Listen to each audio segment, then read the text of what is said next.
અમૃત પુષ્પ દ્વારકાનું મોરબી કેન્દ્ર બોલી રહ્યું છે. આજે મોરબી કેન્દ્ર ઉપર ખાસ કરીને કેન્સરના દર્દીઓ થોડાક વધારે પ્રમાણમાં છે. આજે મારી પાસે રાજકોટથી એક બેન આવ્યા છે. આવો એમને ખાલી 15 દી પહેલાં જ આવ્યા હતા. 15 દિવસ પહેલાં આવ્યા હતા અને આપણે એની પાસેથી જ જાણીએ. શું નામ બેન તમારું? મનીષાબેન જસવંતસિંહ પરમાર. મનીષાબેન જસવંતસિંહ પરમાર. અટક શું? પરમાર. પરમાર.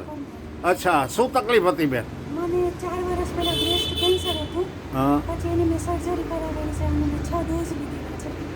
પછી પાછું 4 વર્ષ પછી મને એકદમ અવાજ બેસી ગયો હતો. તો ડૉક્ટરને દેખાડ્યું તો ડૉક્ટર કે તમને ફેફસામાં એનું ઇન્ફેક્શન લાગ્યું છે અને એના હિસાબે શ્વાસ પેટી પર ભાર લાગ્યો છે. તો પાછા તમે 3 ડોઝ દેવા પડશે એમ કીધું. એટલે તમે સીધા મોરબી આવ્યા? એટલે પછી મારી મોરબી આવીને શું કરતા હતા તમે? અહીંયા હું રોઈતી પહેલાં તો શું કહેતા હતા તમે? કે મારો છોકરો 8 વર્ષનો છે ને એનું શું થશે. બરોબર. હા. એટલે તમે ભયંકર રીતે રોયા હતા. કેટલા દિવસ થયા? આજે 15નો દિવસ છે. 15 દિવસ પહેલા. 15 દિવસ પહેલા મેં તમને શું આપેલું? અમૃત પુષ્પ અને પર્વતરાયનું તેલ ને કાંટાનું માયું નથી આપ્યું નહીં અમને. કાંટાનું માયું નથી આપ્યું, સોરી. તમને અમૃત પુષ્પ આપેલું, હા હા. બરોબર. એનાથી તમને અત્યારે કેટલો ફેર લાગે છે? મને 25% જેવો ફેરો. હું સાવ બોલી નહોતી શકતી. હાવ બોલી નહોતા શકતા, હા, નહોતી. તમે બોલો ને તો હું તમે ન સમજી શકો એવું બોલતી. બરોબર. અને અત્યારે હું ઘણું સ્ટોકું બોલી શકું છું. એટલે હવે આ રોવાનું તો બંધ કરી દેવાનું ને હવે, બરોબર. તોય દરદ તો થોડોક આવી જાય. હે? તોય દરદ થોડોક આવી જાય. એમ નહીં પણ હવે તમે 15 દિવસની અંદર તો 15 દિવસમાં પાછા કેમ આવ્યા તો? મને ઘણું ફેર છે એટલે કીધું હવે દર્શન કરી આવીને તમે પછી કીધું હતું ને કે 15 દિવસ આવજો.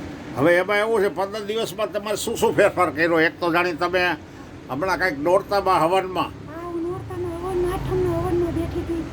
પછી મેં દર્શનનું બધું કર્યું. બરોબર. હવે જો બેન, તમારી દવા જે કાંઈ ચાલુ રાખવાની હોય તમને સૂચના આપી છે. હા હા, એ તો ચાલુ જ છે. તમારે ડૉક્ટર સાહેબની દવા એક પણ બંધ કરવાની નથી. કારણ કે અમે અહીંયા કોઈ ડૉક્ટર નથી, અમે કોઈ વૈદ્ય નથી, અમે કોઈને દવા દેતા નથી, અમે અહીંયા આંબા આંબલી કોઈને બતાવતા નથી. અહીંયા ચપટી કે મૂઠ કે ફલાણું ઢીકણું કંઈ કાંઈ મંત્ર તંત્ર જંત્ર કાંઈ છે નહીં. અત્યારે તમારે બસ તમારા મોઢા ઉપર એક આનંદ અમારે આવે છે ને. હવે જો ફેર પડી ગયો હોય અમૃત પુષ્પથી, એ તમારા માટે ખુશીની વાત છે. કારણ કે તમે પરેજી પાડો તો ફાયદો થાય. અને તમારા મધર છે, હા, મમ્મી છે. શું છે તો આને ફેર પડી ગયો? કેટલો ફેર પડ્યો? એમને ખુશ છો તમે? તો હવે લાવો મારી દક્ષિણા, દિયો આશીર્વાદ. અને આશીર્વાદ આ હાથ ઊંચા કરીને દિયો.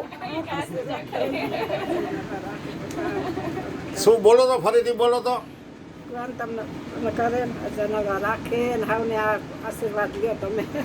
બસ, મારે તો આશીર્વાદ જોઈએ છે ને કરોડપતિ થવું છે. કેવી રીતે ખબર છે? રામ નામના મંત્રના કરોડ જાપ કરવા છે મારે એમાં કરોડપતિ થવું છે, બરોબર. એમાં તમે સહકાર આપજો. રામ નામની બુક લખી આવજો ને જલ્દી મને કરોડપતિ બનાવી નાખો. જય દ્વારકાધીશ.